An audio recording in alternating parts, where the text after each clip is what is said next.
Who is the front runner at this point? I think there are two front runners at the moment. One of them is Jim Jordan, who is currently the chair of the Judiciary Committee with a lot of power over the current impeachment inquiry over Biden. And then the second is Steve Scalise, who is was McCarthy's number two, his lieutenant, the second ranked House Republican. And, recently Scalise has been viewed as a natural successor among House Republicans. He has plenty of support among conservatives.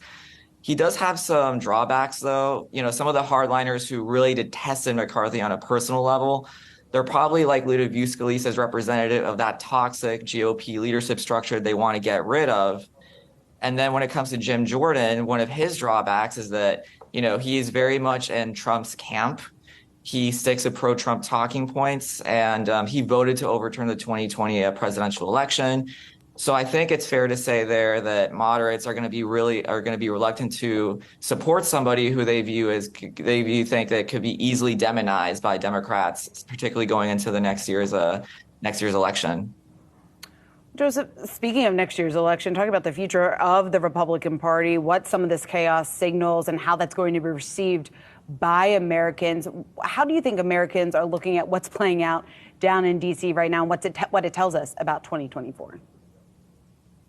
Yeah, so I had an interesting conversation recently with Senator Kevin Cramer, GOP senator from North Dakota, and I asked him this very question.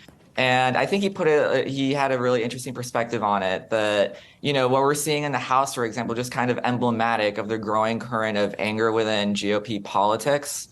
We're seeing like the Republican base demand more and more from their elected leaders that sometimes may not be realistic because, their leaders still have to reach across the aisle and work with Democrats to get things done.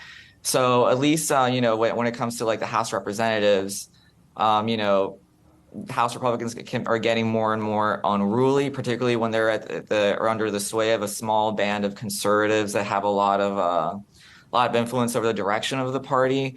And I think there's a lot of Republicans who are, really alarmed and worried about what message does this send to voters, it's particularly when they're trying to cast themselves as a party who's, able to govern, get inflation under control, oust Biden in next year's election. And I think that they're worried that this sends like the wrong message to voters that, they can't, there's too chaotic. They can't be trusted to govern.